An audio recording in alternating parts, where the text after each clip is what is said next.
perfect vision in your mind of what it is you're going to paint. Imagination it's like any other muscle in your body, or like a muscle in your body. The more you practice, the better it becomes. Take some black pressure.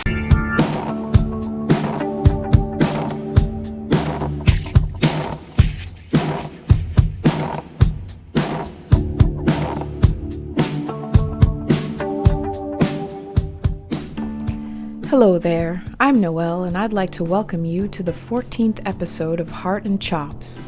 If this is your first time with us, allow me to extend a personal invitation to you to get out your knife and your cutting board and cook along with us each show. And if you've been with us before, please allow me to thank you for inviting us back for another episode.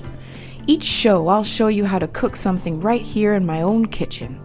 We'll be using about 4 or 5 ingredients here on this episode and making a classic of French cuisine and a showpiece on your charcuterie board, Rillettes. It really is very easy to do, folks, so I'll tell you what, let's get started. Today I'm using a 6-inch filleting knife to slice up some pork belly and lard offcuts, about 2 pounds, 7 ounces or so. I like the filleting knife because it has a thin, sharp blade that's great for all types of basic butchery, and the elongated shape really lets you get into those tight spots. There's also less surface area to create friction when slicing fattier cuts like the belly, but you use whatever feels natural in your own hand. It's your world, and this is your pork, and in your world you cut your pork the way you feel like cutting your pork. I'm also using some spare ribs, and spine offcuts from the local Ossibaw pig I butchered a few weeks ago. About 5 pounds, 13 ounces of ribs, spine, and spare rib offcuts. I love to butcher my own meat. It allows me to customize the cuts that I want and eliminate the whole factory farming thing that really isn't very fun for anyone. Well, when we've cut up our fatty bits and trimmed all our cuts, it's time to create a little meat landscape. First, let's lay in a nice layer of pork belly and lard bits. Spread it all around there like a little white blanket. Now, arrange all your rib and spine bits over the top.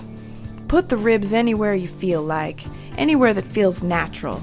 Next, let's incorporate a little green. I used parsley and bay leaf because that's what I had lying around, but you use savory, rosemary, oregano, even citrus like lemon and orange would work. Spice things up with a couple of cloves or some nutmeg, or just do a little simple bit of S&P. Wow, what a beautiful meat landscape. Little trees, crisp green bay leaves gently trembling in the breeze, meat mountains rolling in and out of view in the distance. Lovely. Let's pour in a little thick stock that we have lying around. Any stock you like. This one's made from chicken and beef tongue, and just toss it in. Just a little liquid to get things going for the braise.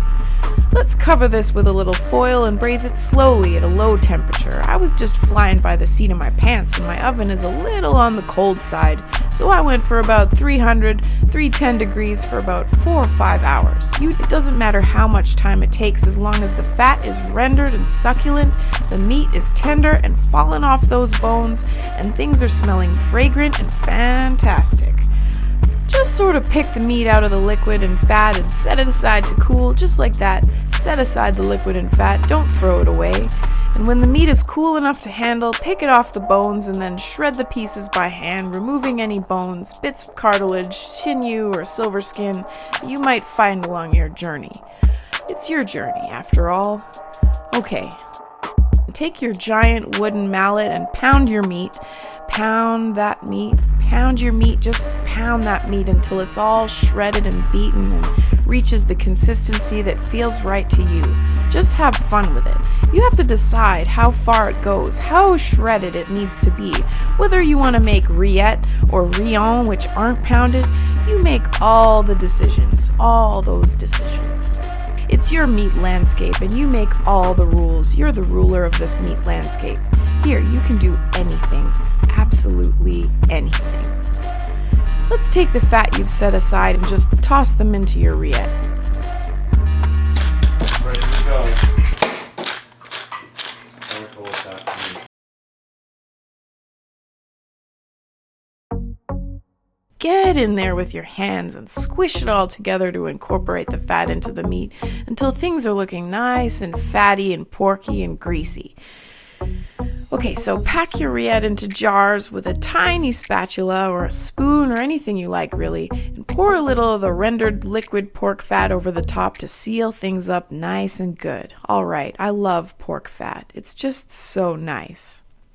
Okay, there we go. Store your rillette in jars in the fridge for a couple of days to let the flavors touch each other in their private places. And then take it out and serve it with crackers or toast points, cornichon, and grainy mustard. That's festive. Nothing says Happy New Year like butchering a pig and slow cooking the spine in its own belly fat.